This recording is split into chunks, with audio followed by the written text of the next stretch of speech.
¿Qué tal estamos? Qué bueno. He pedido a Lucía que lea. Vamos a volver al texto que usamos para la alabanza hace 2 semanas. Colosenses 2, de 5 a 8. Colosenses 2, de 8 al 5. ¿Qué he dicho? 15. 8 a 15, no a 5, a 15. Es que lo dije para ver si estabais escuchando.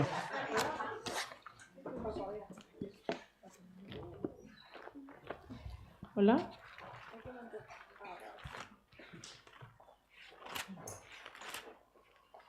Mirad que nadie os engañe por medio de filosofías y huecas sutilezas, según las tradiciones de los hombres, conforme a los rudimentos del mundo y no según Cristo.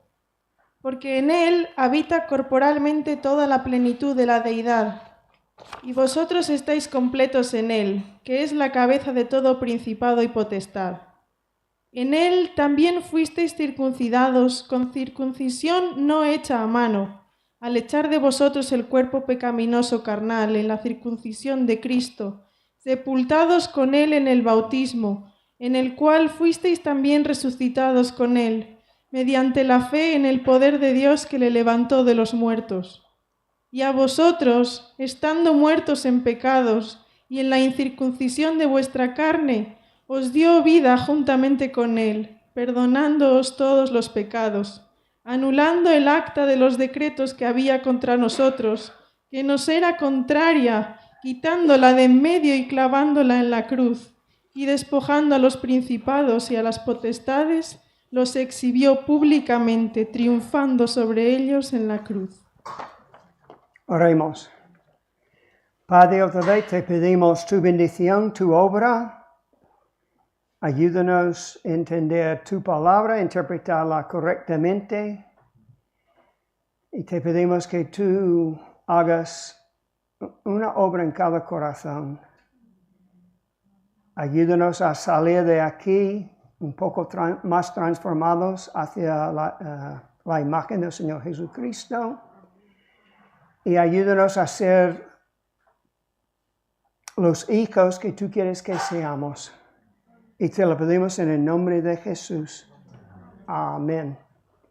Pues el título hoy es El triunfo de Cristo por medio de la cruz.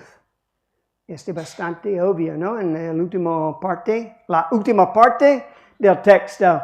Ya veo que va a ser un día un poco difícil de español, pero no pasa nada, podéis entenderme. Aunque digo la pelota roja, entendéis que quería decir la pelota roja. Pero vemos aquí, ese es el título. Lo que vemos en los primeros capítulos, especialmente el capítulo 1, es la supremacía de Cristo. ¿Conocéis esta palabra? Que Cristo es supremo. También vemos la verdad aquí. Hay algo acerca de la verdad de la supremacía de Cristo que nos ayude. Primeramente va a corregir y tenemos que corregir el error de la falsa filosofía y ver el triunfo de Cristo en la cruz. Entonces, eso es lo que vamos a intentar hacer esta mañana. Hay aquí un aviso, en versículo 8, un aviso, hay que estar alerta. Y después dice por qué. Entonces hay una explicación. Y creo que explica, no sé, 5 o 6 cosas, pero solamente vamos a ver 4 cosas que explica y al final tener una aplicación. Mira este primer versículo, usa 4 cosas que son problemas. Una parte de la cosa, el tema del que tenemos que tener cuidado. Habla de filosofías, pone en la Reina Valera, huecas sutilezas, tradición de los hombres y, ¿qué es el otro? Los rudimentos del mundo. Y estaba pensando, madre mía, boom, boom, boom, esas son algunas palabras. es muy denso, pero voy a intentar decirlo todo de una manera muy sencilla para que podamos entenderlo, para que yo pueda entenderlo, porque primeramente habla de filosofías. Ahora, el hecho de que esté en plural nos dice algo, porque solamente hay una filosofía correcta, ¿no? Una cosmovisión bíblica. Una filosofía bíblica, solamente hay una. Ahora, la palabra filosofía, muy literalmente del griego, philo, amor, sofía es de sabiduría, el amor de sabiduría. Entonces la filosofía cristiana bíblica es una cosa muy buena. Pero en plural está hablando de unas falsas filosofías. Una cosa problemática. Una cosa que no corresponde con la Biblia. Las filosofías del mundo. El orgullo del hombre de pensar que él sabe lo mejor. Aunque en realidad estaba pensando, yo sé lo mejor para mí. Es lo que hay allí. Las filosofías, la filosofía, la ideología. Cuidado con esos en este mundo.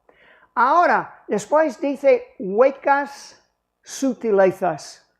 Ahora, yo que soy extranjero tengo que buscar las palabras.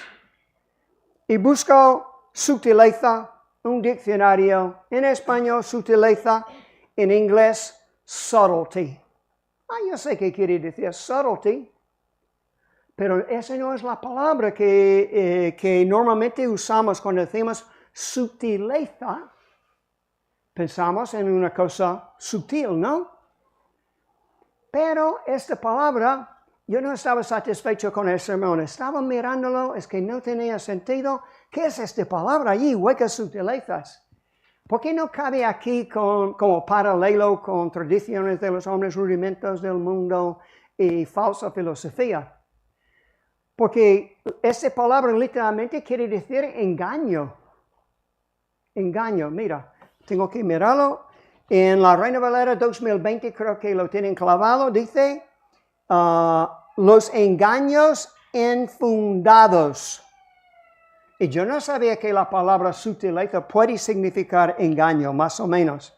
En la Real Academia Española dice dicho falto de verdad.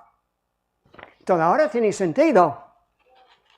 Ajá, usan filosofías, ideas del hombre y engaños infundados, engaños vanos. Ahora empieza a tener un poco más sentido.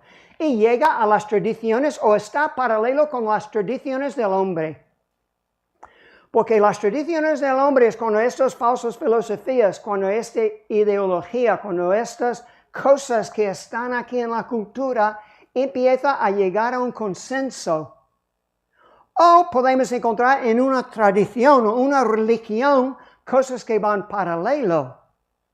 Pero otra vez estamos hablando de algo que no es bíblico en este contexto. Las tradiciones de los hombres.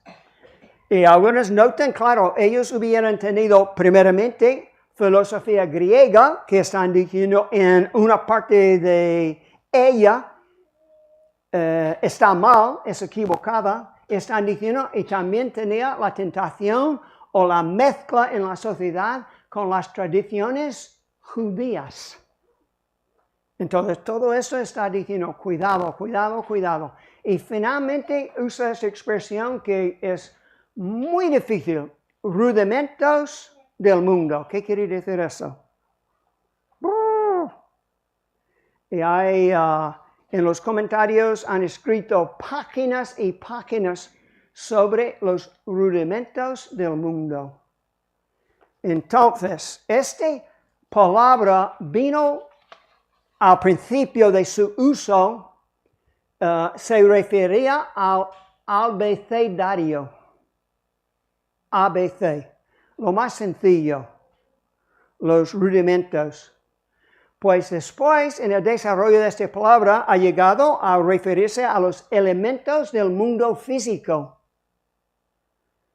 Y después ha llegado a significar como los principios básicos, muy parecido de lo que estoy diciendo de filosofía o ideología, el consenso cultural. ¿Qué son estos principios básicos o elementales? Entonces, esta palabra, y eso es como lo traduce la Biblia de las Américas. Pero finalmente ha llegado a referirse a los espíritus en el mundo.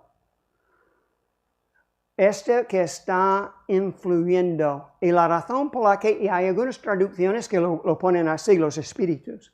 Por lo menos las he visto en inglés. Los espíritus elementales o los espíritus básicos, los espíritus en contra de Dios, los demonios. O también podría ser las filosofías, los principios elementales que van en contra de Dios. Entonces, puede significar, como digo, los espíritus elementales. 2 veces en este texto habla de principados y potestades. Principados y potestades. En los versículos 10 y 15, entonces yo creo que eso es lo que quiere decir en este contexto. Los espíritus que hay en este mundo. Suena muy parecido a lo que también tenemos en Efesios 6:12. Efesios 6:12 dice lo siguiente. Porque no tenemos lucha contra sangre y carne, sino contra principados, contra potestades, contra los gobernadores de las tinieblas de este siglo, contra huestes espirituales de maldad en las regiones celestes. Y hemos hablado de lo que está pasando en esta cultura, algunas de las cosas que vemos, algunas de las ideas que parecen no solamente ideas tan antibíblicas, pero ideas que me parecen un poco a mí locas. Cuando llamas blanco negro y negro blanco.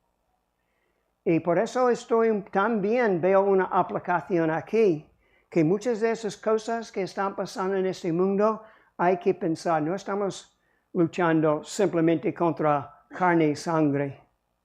Estas ideas, estas filosofías, estas cosas locas que están diciendo la gente, vienen de Satanás y de los demonios, del mundo de la oposición contra la voluntad de Dios.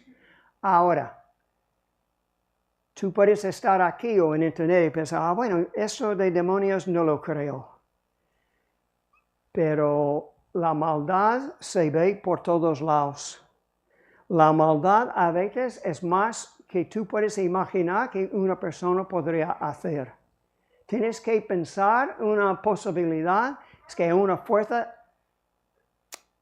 demoníaca detrás de este tipo de cosa. Y claro, y no según Cristo, pues claro que no, porque las filosofías, las huecas sutilezas o los engaños, las mentiras de ese mundo, las tradiciones de hombres y esos rudimentos del mundo que podrían ser los espíritus detrás de esas ideas, no están según Cristo. Su evangelio, su verdad, van por otro lado. Estamos en este mundo, pero ya vamos a tener un porqué para darnos un poco de ánimo. Debéis ver vuestras caras hablando de todo lo que hay en este mundo, el mal que hay, la oposición que hay hoy en día contra la verdad. ¿Habéis oído que han asesinado a un chico de 31 años en los Estados Unidos? Ahora, es cierto, sale en las noticias que era un activista político, eso es cierto, pero más que eso, él siempre cuando le preguntaron, ¿pero qué es lo más importante para ti? Dice, es mi fe en el Señor Jesucristo. ¿Qué es lo más importante para ti? La Biblia, Dios, la salvación, creen en el Señor Jesucristo. Entonces, no penséis, por favor, por lo menos ese grupo, que este hombre era meramente un activista político. De hecho, hablaba mucho más de la Biblia, la cultura, que acerca de la política. Y siempre trataba a la gente con respeto, que también es un contrario a... Es un hombre que sacan cosas de él diciendo, no quiero violencia contra nadie, no odio a nadie, quiero el amor, quiero la comprensión. Si tú no estás de acuerdo conmigo, quiero que tú salgas, que te pongas aquí el primero en la cola y vamos a charlar. Y después lo ponen allí en las noticias que es un hombre de odio. No, ese viene de algún sitio, quizás de los rudimentos del mundo, de los espíritus, las potestades, los poderes espirituales que hay. Pero tenemos 4 cosas aquí que necesitamos entender. Son para animarnos y para retarnos. Y el primero dice, porque la plenitud de la edad reside corporalmente en él. Y ya hemos hablado de esto. ¿Cómo puede ser eso? Porque Jesús era y es Dios. Una de las verdades más elementales de la fe cristiana es que Cristo es Dios. Dios existe eternamente en 3 personas, Padre, Hijo y Espíritu Santo. Y Jesús es Dios. Y estamos completos en Él. No en las filosofías, no en la política, no en las opiniones humanas. Estamos completos en Él. Y debemos orientar nuestros pensamientos allí, que estamos completos en Él. La segunda cosa que yo creo que son esas cosas que debemos ver aquí es, tenemos un nuevo corazón. Como dice aquí, fuisteis circuncidados con circuncisión no hecho a mano. Y así vimos este versículo, bueno, hay 2 en Ezequiel que son muy parecidos, que vimos aquí en Miranda. Creo que he hablado de esto en otro momento. No sé si era durante la alabanza o en otro sermón. Pero es una circuncisión del corazón. Algunas personas, teólogos, llaman esto la circuncisión cristiana o la circuncisión espiritual. Una obra poderosa de Dios en nuestro corazón. Nos cambia, nos hace personas nuevas, nos da poder, esperanza, porque tenemos un nuevo corazón. También pone aquí número 3, voy a repetir. Jesús es Dios. Número 2, tenemos un nuevo corazón. Y número 3, Dios nos da vida. Nos dio vida, que he dicho, nos dio, según este texto, como lo dice aquí en 13. Y vosotros, estando muertos en pecado y en la incircuncisión de vuestra carne, os dio vida juntamente con Él, perdonándonos todos los pecados. Nos dio vida. Una persona dice, pues yo no tengo vida. Pues sí, si has creído en Jesús, ya tienes la vida eterna, ya has entrado en la vida eterna, porque nos dio vida. Ya tenemos vida física, pero ya tenemos una vida eterna, una vida espiritual. Y finalmente, Dios nos da un glorioso triunfo. Bueno, claro, es Él que triunfa, es lo que está diciendo. Él triunfa, Él tiene el triunfo. Pero eso es lo que vemos, lo que Él hace en su triunfo, lo que Él hace por nosotros, lo que hace a nuestro favor. Y dice que anula el acta de los decretos que había contra nosotros, que nos era contraria. Anula el acta, ¿entendéis esas palabras? De los decretos que había contra nosotros, que nos era contraria. A mí a veces son algunas palabras que quieren decir. En otras palabras, acta, documento, este acta es un documento. ¿Y qué hay en ese documento? Hay una lista en ese documento de todos nuestros pecados. Y no solamente de todos nuestros pecados, sino también el castigo que corresponde a este pecado. ¿Cómo os hace sentir? Una lista, todas las cosas que he hecho. Aquel día cuando dije una burrada, hay esta cosa tan vergonzosa que hice, ese comentario tan cruel, este enfado tan injustificado, este pensamiento tan grosero, todo allí. Todo allí. Y el castigo. ¿Qué quieres hacer con este documento? ¿Abrirlo y enseñarlo a todo el mundo? ¿Qué va? Mira lo que hace Jesús. Quita ese decreto, ese documento de todos nuestros pecados, lo quita de en medio, donde la gente podía verlo, y lo clava en la cruz. Y yo pienso en esto, incluso para mi imagen, lo clava en la cruz con manos sangrientas, con una disposición de morir por nosotros. Este documento tan vergonzoso lo coge. Por su muerte en la cruz, lo clava en la cruz. Y yo creo que muchas veces lo que nos impide en la vida cristiana es no reconocer la seriedad del pecado.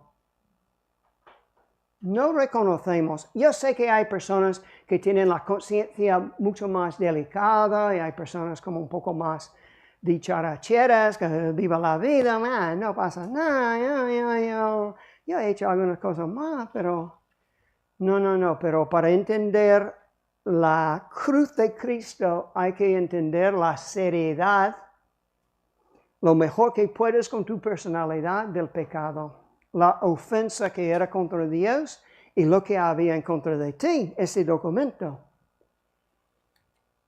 Y si no entendemos la seriedad de nuestro pecado, no apreciaremos la cruz. Y si no apreciamos la cruz, no seremos transformados. Entonces hay un proceso allí. Entender la situación tan seria de nuestro pecado. Como he dicho varias veces, esa es mi ilustración siempre. No estás allí en una piscina de 10 centímetros o 20 centímetros pensando, en cualquier momento puedo salir, ja. Pero muchas personas toman su pecado como una piscina de 10 o 15 o 20 centímetros. No. Nuestro pecado es como estar en el medio del océano Atlántico sin ninguna cosa dentro de la vista. Este es como es de serio nuestro pecado. Y cuando entendemos esto, digo, aleluya, Señor, gracias porque Él es el que viene para rescatarnos de nuestros pecados. Y después Él coge estos pecados y ¿qué hace con ellos? Lo tira en el mar, al fondo del mar. Eso es lo que hace. Sepultará nuestras iniquidades y echará en lo más profundo del mar todos vuestros pecados. Micaías 7:19. Entonces, ¿cómo debemos reaccionarnos delante de este triunfo? Y lo tiene pintado aquí como un desfile. Pero esa es un poco la imagen, un desfile, un triunfo una exhibición pública como un recuerdo de lo que Dios ha hecho por nosotros. ¿Cómo debemos responder a eso? Como algunos de vosotros respondéis cada domingo y cada día y algunos con más frecuencia que otros. Número 1, para algunas aplicaciones, debemos celebrar lo que Dios ha hecho. Debemos alegrarnos. Yo creo que ese versículo que he leído de Miqueas, yo creo que es como parecido a la misma cosa. Vamos a celebrarlo. Echa nuestros pecados al fondo del mar. Él coge un desfile, nuestros pecados. Hay un documento cerrado allí y lo clava a la cruz. Debemos celebrarlo. Otra cosa, para seguir la imagen, debemos victoriar al triunfador. Es una palabra, ¿no? Victoriar. Debemos victoriar al triunfador. Debemos alabar a Dios. Debemos adorar a Dios. Debemos agradecer a Dios todo lo que ha hecho por nosotros. Ha salvado a un pobre pecador como yo. Celebrarlo y dar la gloria a Dios. ¿Por qué evangelizamos? Bueno, podemos tener un sermón y he sacado 3 o 4 puntos, pero una de las razones por las que compartimos el Evangelio es para que haya más personas victoriando a Dios, alabando, adorando a Dios. La finalidad del evangelismo es la alabanza, la adoración, la gratitud eterna que va a Dios. Y por eso lo hacemos. Y mi pregunta, recientemente Ángel está usando muchas preguntas y yo estoy copiándole un poco, imitándole, digo. ¿Te sientes perdonado? ¿Vives con miedo? Quizás tienes miedo de Satanás, quizás tienes miedo de la condenación. Quizás no te sientes perdonado. Pues esa es la victoria, para que tú puedas asegurarte, para que tú puedas sentirte perdonado. ¿Qué dice la Biblia? Ahora pues ninguna condenación hay para los que están en Cristo Jesús. Entonces, yo quiero que tenemos aquí la oferta de esta gran cosa de no tener que vivir sintiéndonos condenados y viviendo una vida de victoria, de gozo, de celebración, de gratitud a Dios por todo lo que ha hecho por nosotros. Y yo creo que eso es lo que quiere decir. Y cuando nos ha dado esa imagen tan fuerte, que siempre me gusta leer esto, anulando el acto de los decretos que había contra mí, que me era contraria, quitándola de en medio y clavándola en la cruz. Demos la gloria a Dios. Oremos. Padre, gracias por esas gran verdades que tenemos aquí. Un aviso, que no caigamos en las falsas filosofías, sino que nos agarremos a tu verdad y al Señor Jesucristo. Y gracias porque Él nos perdona todos nuestros pecados. Gracias por esta gran imagen de cómo tú tratas nuestros pecados. Ayúdanos a vivir en esta libertad de no ser condenados. Vivir en esta libertad sabiendo que no hay condenación para los que están en Cristo Jesús. Y te lo pedimos en el nombre de Jesús. Amén.